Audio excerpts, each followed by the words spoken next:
انا قاعده في امان الله، وقمت قايمه جايبه البيض واللبن والميه وقمت خلطهم على بعض، وقمت حاطه عليهم شويه زيت، وقلت يلا نحط كله على بعض ونشوف هنعمل بيه ايه. نعمل بيه اي حاجه كده بدل ما احنا قاعدين كسلانين. نجيب الزيت ونحطه على البيض ونجيب عليه اللبن. نجيب كوبايتين 2 لبن وعليهم كوبايه ميه، ومعاهم النشا والسكر والملح. وبعدين نجيب شويه دقيق ونحط عليه ونحط كله على بعض ونشوف هنعمل بيه ايه.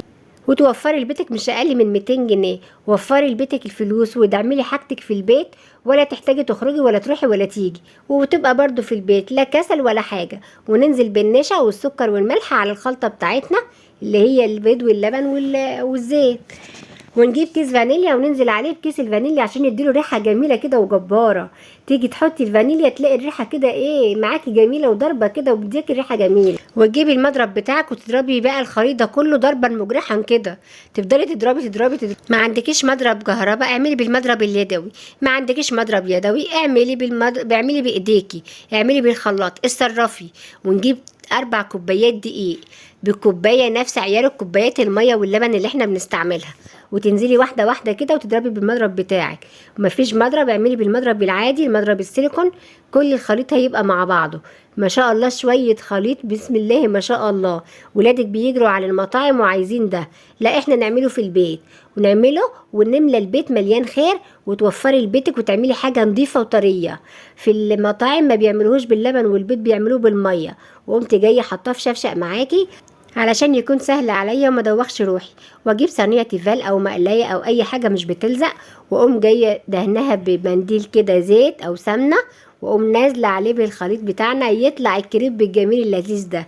الله عليه، شوفي الكريبه جميله ازاي، ولا لازقه ولا اي حاجه ولا مقطوعه ولا فيها حاجه. انت تعملي الكريبه بالمقاس اللي انت عايزاه. تعملي كريب كبير كريب صغير زي ما انت عايزه. وتقلبي الكريبه كده بايديكي بكل سهوله. حاجه كده جميله وطريه ما شاء الله تفتح النفس.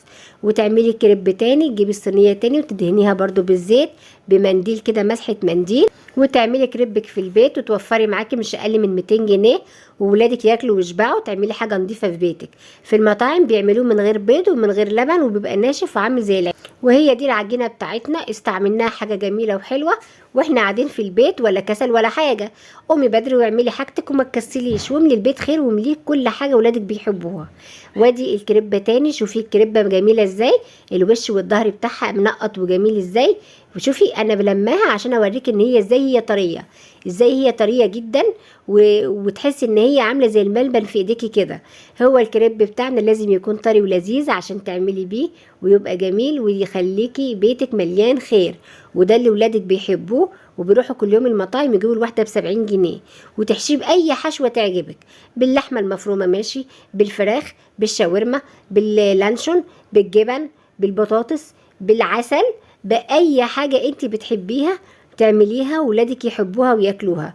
وهي ديت الكريب بتاعنا الجميل ما شاء الله، جميل وحاجه كده لذيذه وحلوه. تعمليه وتخزنيه في الفريزر، ممكن تحطيه على رف التلاجة، ممكن تعمليه باي حشوه زي ما انت عايزه. هو ده الكريب بتاعنا حاجه كده طريه. شوفي الكريب طري وجميل ازاي.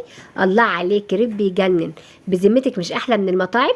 وبفرده قدامك اهوت بايد واحده عشان تعرفي ان هو طري خالص خالص. يعني مش سهل ان هو يتقطع معاكي لان هو طري جدا جدا فوق ما تتخيلي. وتحطي واحده فوق واحده مش بتلزق خالص لانه مستوي كويس والسوى بتاعه جميل. حاجه كده طريه ولذيذه قوي قوي قوي قوي. هو ده الكريب بتاعنا حاجه حلوه حلوه. لو عجبك الفيديو اشتركي في القناه واعملي لايك للفيديو واعملي شير. شفتي الكريب بتاعنا لذيذ ازاي ويفتح النفس. الله عليه وهو يجنن كده. اعملي الكريب ودوري على اكلك في بيتك بنظافه وبسهوله. واشتركي في القناه عشان يجيلك كل جديد وكل حاجه كويسه ماشي، عشان تاخدي مني معلومات واخد منك معلومات. ولو انت مش عاجبك او عندك طريقه تانية غير اللي انا بعمل بيها قولي عليها في الكومنتات وعرفيني طريقتك هي ايه، وبرضو اجربها واستعملها. واحنا برضو بناخد اراء من بعضينا ماشي. خلاص اعملي لايك للفيديو وصلي على النبي في الكومنتات عليه الصلاه والسلام. وعايزين نجمع اكبر عدد ممكن من الصلاه على النبي عليه الصلاه والسلام. نشوفكم الفيديو الجاي.